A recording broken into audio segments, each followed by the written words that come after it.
I'm here with Grayson, and we're going to give you a brief training demonstration and show you how he's done with the training program. So he's done a really great job. Grayson has a fun personality. We think you're going to enjoy him. So basically our training program can be broken down into 5 main areas. There's socialization, house training, leash training, obedience, commands, and manners. And the bulk of what we're going to be showing you here today is going to be obedience, commands, and manners. So we'll just start with,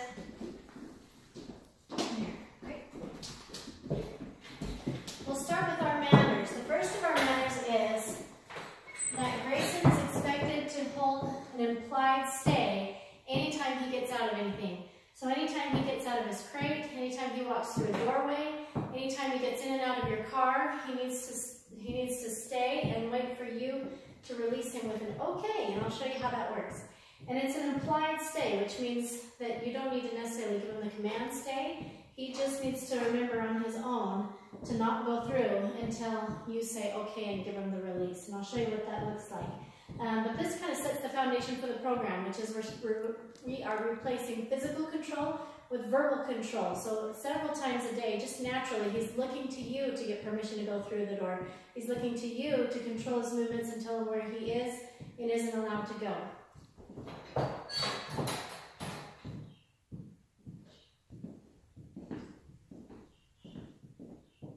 Okay, good boy. So that's what that looks like. He's just going to wait for you. And if he forgets and he needs a reminder, then quickly just hurry and close the door in front of him, and that'll remind him to wait for his release, which is okay. And I'll show you what that looks like at the doorway too. So make sure you always go through the door first. Okay, good boy. And that applies to going in and going out.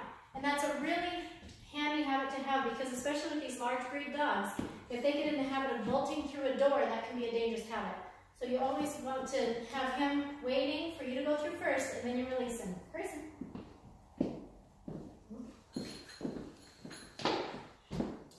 Okay.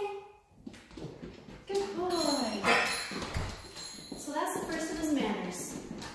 The next of his manners is an automatic sit for greeting, which he just demonstrated. He doesn't need a hand signal or any kind of a command to do that, unless he needs a reminder, which he might need lots of reminders, throughout his first year of life.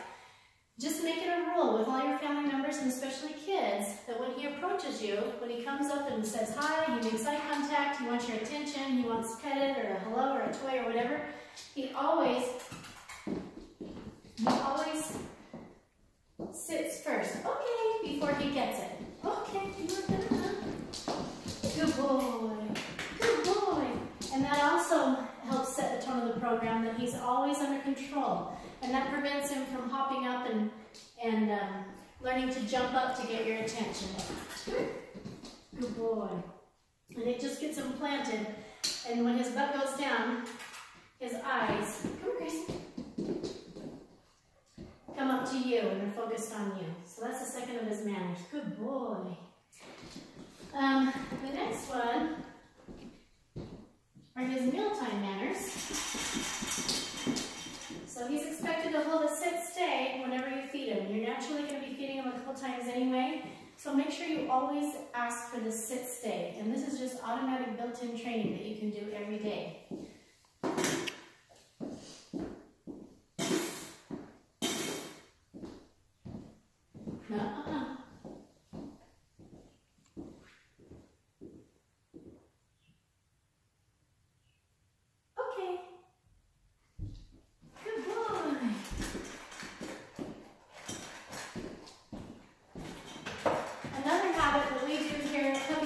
And we really encourage you to continue to do at home, is we do some things to prevent resource guarding or protective aggression. And that's a very natural behavior for a dog. It's when you approach their food or a toy or something that they really like, and they growl and they protect it from you.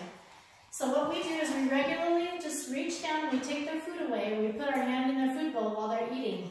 And then we go ahead and ask them to sit again.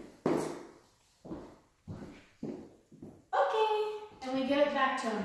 And most people never have a reason to put their hand in their dog's food bowl while they're eating, and so they never do that. But then they're really surprised when like a baby or a toddler crawls up to the dog while they're eating and they get growled or snapped at. That's just a very natural behavior for a dog unless you prevent it. And so this is what we've done to prevent it. And we encourage you to continue that habit. So that's the next of his manners. Good boy. Okay. Let's see.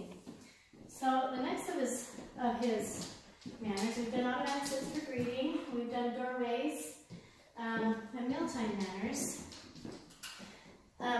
The other thing that we've taught is we've taught him to be very, very gentle with his teeth and to obey the command gently if he tries to use his teeth or tries to nip. We just want him to be very, very soft and use his tongue and his lips to take things from your hands. And if he needs a reminder, you can say gently. And he's got a very soft mouth. Those puppy teeth can be sharp, so he's done really well with that. Just make sure that if he ever goes to grab something, a toy or whatever, out of your hands, that you keep a hold of it and you remind him by saying gently and expect him to use his tongue and his lips to take things from your hand. Good boy. So those are the obedience manners. Now I'm going to show you those are his manners. Now I'm going to show you his obedience commands. He knows come, sit, stay, down, down, stay, crate, drop it, watch me, leave it, and go to bed.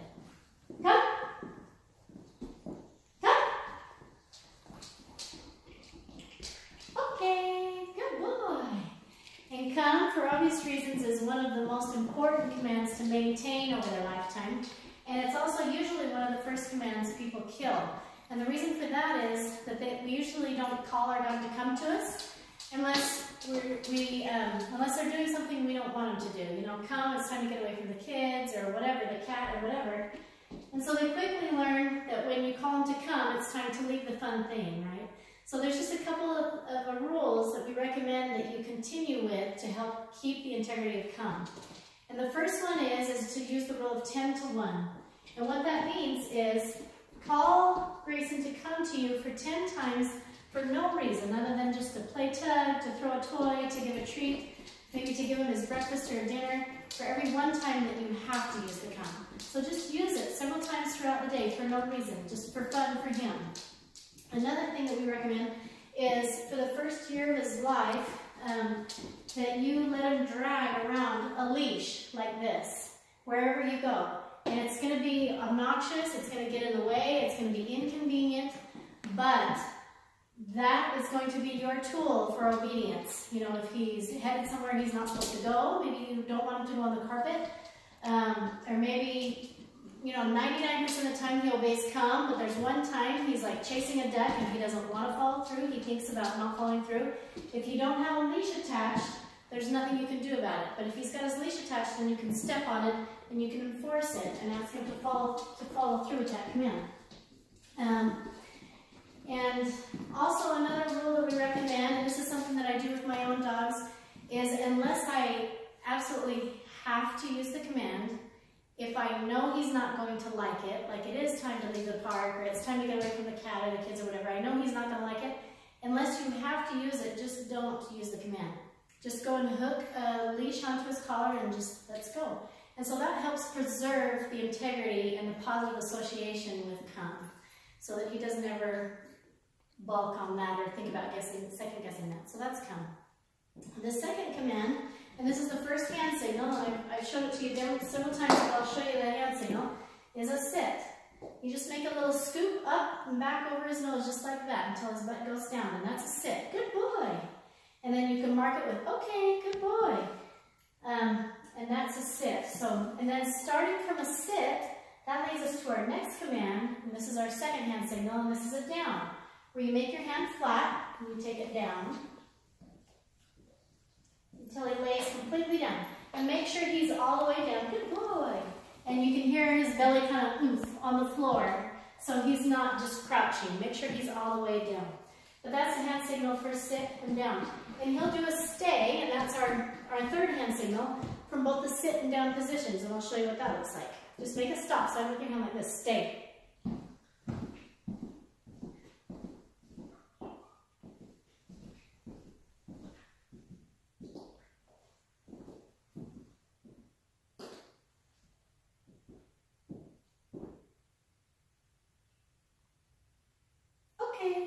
Good boy. And so we've integrated some pretty intense distractions while he's holding stays. Like these are treats with food that we threw on the ground. Sometimes we'll roll balls past, we'll throw toys, we'll leave the room, we'll turn our back, we'll walk around them. We'll have other dogs and other puppies walk by. These are all pretty intense distractions, and we've built these up gradually, and we really encourage you to continue to add these distractions. So make them, ask for that stay a little bit longer, you know, every single time. Ask for a little bit more intense distraction, you know, maybe with the kids running by or whatever it is that will tempt him to get out. Good boy. But I'll show you that in the down position too. Down. Good. Stay.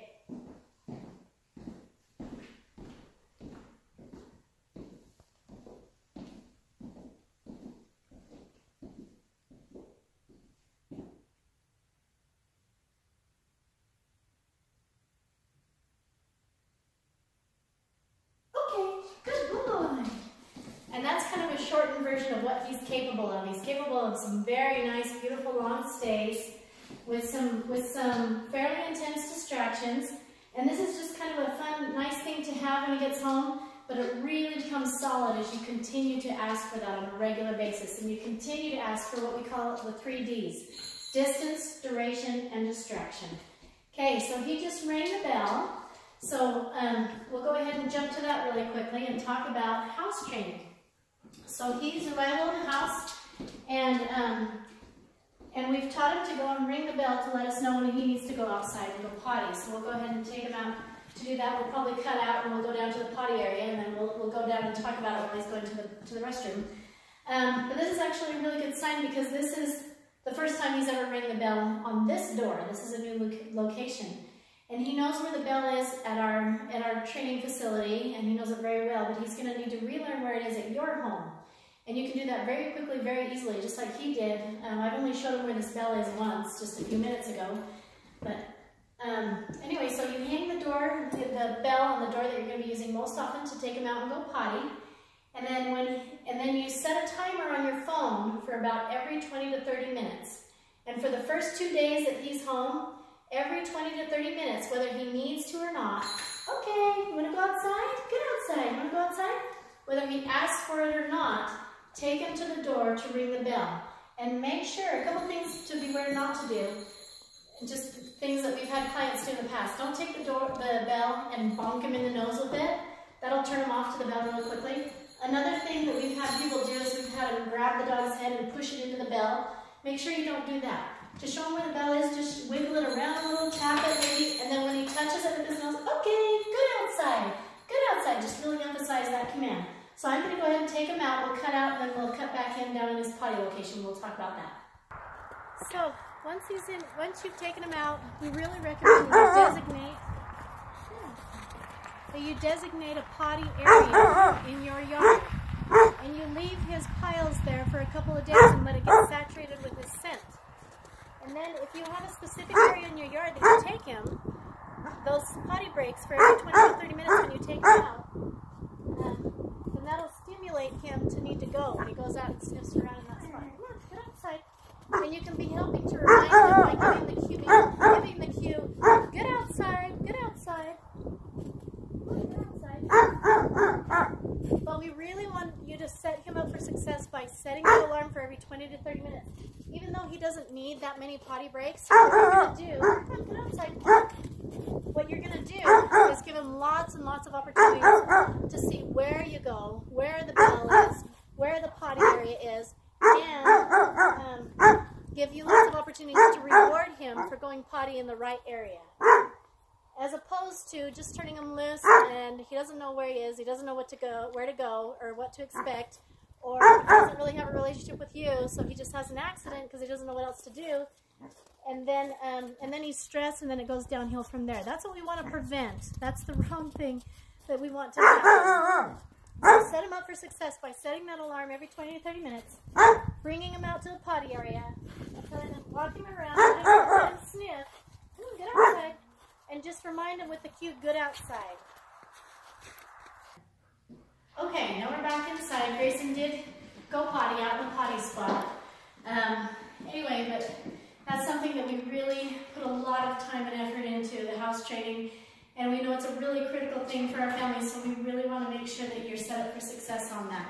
So make sure you read through that section of the manual very carefully, and you follow those instructions very carefully for the first couple days and weeks. That'll really make a big difference in transferring all this into your home and make sure it's just a good, successful time for both of you. So, okay, we'll jump right back into our obedience commands. We've done come, sit, stay, down, down, stay.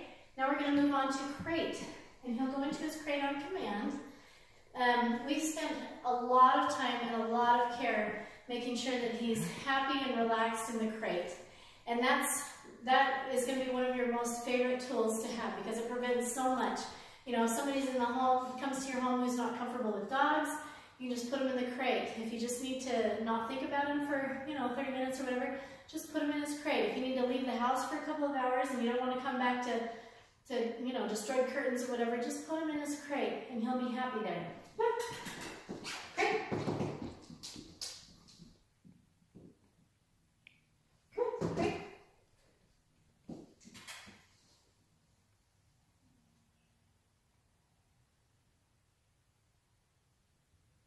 I'm going to wait for just a second for him to figure it out. If he gets stumped for whatever reason, and they will do this, and this is a really good example, not only just with crate, but with all kinds of commands. Every once in a while, they'll just forget what's going on. I'll show you how to troubleshoot that. So if he's just confused for whatever reason, just break him out of it, get him thinking about something else, and then just start fresh. Come over to the crate. Crate.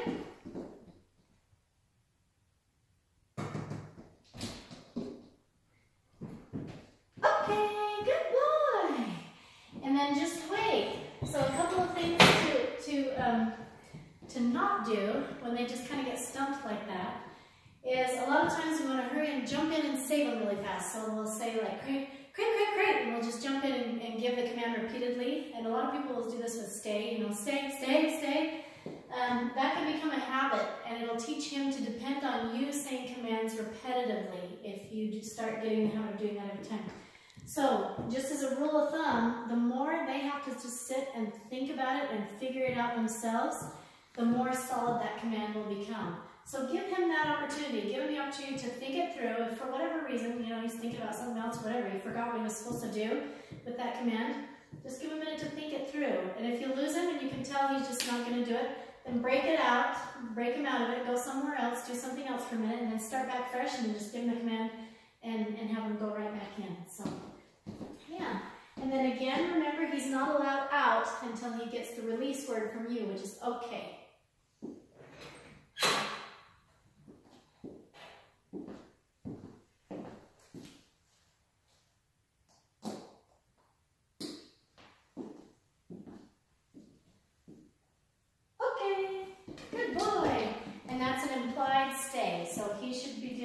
Without needing a command or without you telling him what to do. Okay, so we've done come, sit, stay, down, down, stay, crate, drop it. So, drop it is a really handy command, and make sure you encourage children to use this command to have him actively open his mouth and release something into your hands and not get in the habit of just pulling things out of his mouth. Because, fingers can get bit that way and things, so you want him to just release things into your hand. Okay.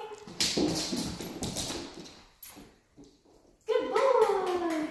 Good boy. There, drop it.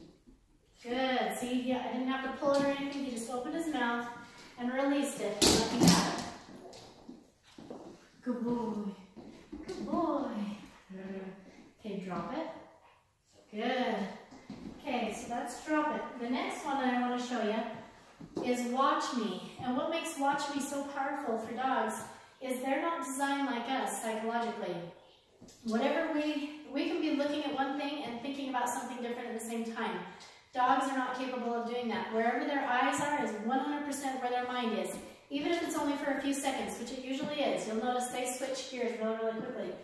But if you have a command that can get their eyes in any situation, then you can essentially distract them from anything. And this can be a life-saving command. If he's headed out into traffic, maybe going after some food that you dropped or whatever, you can get his attention very, very quickly by using the command, watch me. I'll show you what that looks like.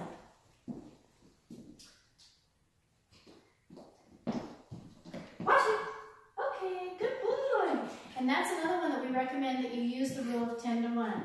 That you just throw that one out there 10 times a day for no reason other than just to give a little tidbit, maybe a little left over your crust or whatever, to get his attention. So in that one critical moment when he's headed out into traffic or there's something scary going on, that you can get that and he won't hesitate on that one.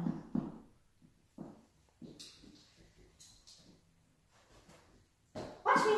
Okay, good boy. And then as soon as he looks at you, then you've got a split second to follow through with another command, whether it's come or whatever he needs. So that's watch me. So I'm going to come, sit, stay, down, stay, crate, drop it, watch me. So the last one, well, the second to last one is go to bed.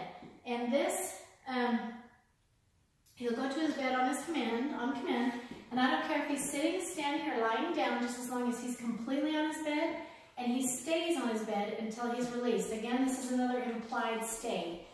Come on. So you shouldn't have to tell him to stay. Go to bed. Good boy. Okay, good. If he goes to his bed, hang on, I'll have him demonstrate and then I'll talk about it.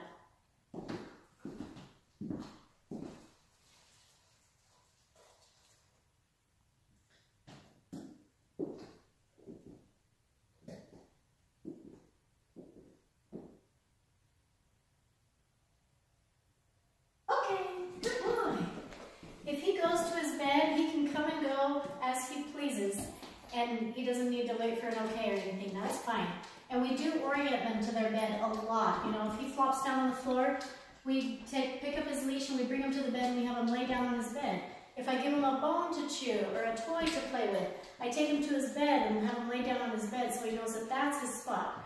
And the more you can control his movements, the more he respects you as a leader. So he's not going to decide that he's going to sleep on the middle of the rug right in front of everybody. He doesn't decide that he's going to sleep on your feet or just flop down and just chill right in front of the door where everybody has to step over him or whatever. This is his spot. So make sure you continue with that you have a place that's his place and you always orient him to that spot. Anyway, and that's the go to bed command. And he'll do that with a little bit of distance right now and a lot of distractions and some good duration. We've really built that up. But if you continue to ask from a little bit farther and a little bit farther away every single day whenever you ask for it, then he will very easily within the first year go to his bed no matter where you are in the house. You can be upstairs and you can say go to bed and he'll run down and go to his bed and he'll stay there until he's released. But he won't do that unless you continue to ask for it and you continue to expect it and enforce it and reward it and just ask for a little bit more every time. So a really great obedience exercise that I recommend for all families is most people have a natural downtime in the evenings when they kind of just watch TV or read a book or whatever. I really recommend that you have his bed there next to you while you have that downtime and have his leash attached. And just put him on his bed. Just put him, you don't have to put him downstairs or anything. Just get him to relax there and hold on to his leash. And just expect him to stay there for longer and longer periods of time throughout the day.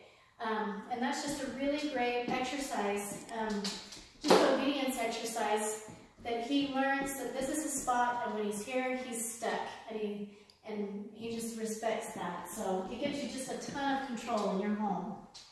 Okay, so that's the go to bed command. The last one is the command leave it, and this is a really helpful one, especially if you've got little ones around. You know, I've got little kids, they walk around with crackers and food and they've got sticky jam on their face or whatever, and the dog really wants to get in and just kind of get that from them or lick their face or whatever. So the command leave it tells them that they just need to leave it alone. They just need to back off until they're released to get something else or they're rewarded with something else. So I'll show you what that looks like. Leave it, leave it. And if he forgets, again, you can give him a little reminder like that. Okay, good boy. And you notice I rewarded him with something else. I didn't reward him with letting him have that thing that he wanted. And we're just kind of conditioning him that the reward's going to come from somewhere else. So he's not trained to be released to go lick the baby's face or to go steal the cracker or whatever it is. Leave it. Leave it. Okay, good boy. Good boy. So, and that's going to be a really useful useful one too, you know, especially dogs get in the habit of kind of counter surfing is what it's called, where they want to hop up and see what's on the counter, or they want to sniff what's on the table. You know, just use that leave it command and expect them to just back off and leave your stuff alone. And again, that's reinforcing the concept in his mind that you are his leader and you make all the decisions. Good boy. So let's see, we've done come, sit, stay, down, down, stay, crate, drop it, watch me, go to bed, and leave it. So that covers our obedience commands. So the last thing, we've talked about house training. And socialization, we go into a lot of detail in that in both the online course and the manual, so make sure you read up on that. But that's, he spent a lot of time socializing around a lot of different environments and people, men, women, children. The last thing I'm going to show you is leash walking, loose leash walking. We call this attention walking because what we want is we want their attention while we're walking. And we use these little aprons or little training pouches with treats and things to get their attention while we're walking. And we really recommend that you continue to carry something with you through his first year of life. Just to get in the habit that he knows that it's always worth it to stay with you. It's always worth it. He's always going to get rewarded for putting his attention on you because he's getting into his adolescent years, and that means he's going to be distracted by everything. He's going to be distracted by, you know, kids and leaves blowing by, cars, whatever. And if you don't have anything to hold his attention, then there's no reason in his mind that he shouldn't be looking at those things or going after those things and paying attention to those things. So make sure you keep something in your little pouch to keep his attention when you're walking on a leash every single time.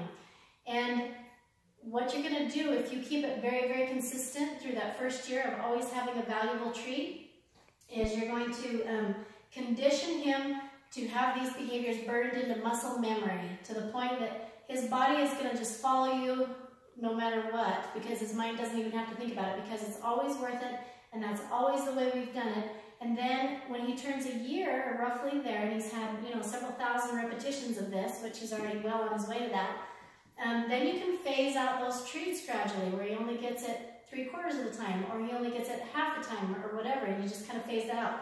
But if you are inconsistent, and sometimes you have rewards on you, and sometimes you don't, but you still expect him to follow through the commands, what you're going to do is you're going to treat spoil him. And you're going to be training him that it's only worth it to follow through with the commands if he smells food on you.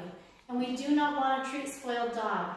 So my dog, anyway, he just passed away, but he was 12, and he would get a food reward maybe once a week. But he would always follow through with commands because they were just burned into his muscle memory. He just had a couple thousand repetitions of following through and getting a valuable reward, and he knew that's what we did every single time for that first little while, but he never even second guessed. So that's what I really recommend you do with the attention walking. Okay, so I'll show you what that looks like. First of all, if you're not moving, his hind end needs to be on the ground. He needs to be in a sit. Because otherwise, if you're not moving and he's not in a sit, then you've left him in a void. And so he doesn't know what to do. He doesn't have a job. He's going to be looking around, looking for attention somewhere else. So when you stop, you want him to sit. And then when you want him to go, you say, let's go. And you want him to put his attention on you and keep this slack in the leash. Good boy. Get you away from my messy room. And then you want him to change directions when you change directions. And then when you stop, just like that, you want him to sit automatically. Let's go. And then you stop and he sits. Let's go.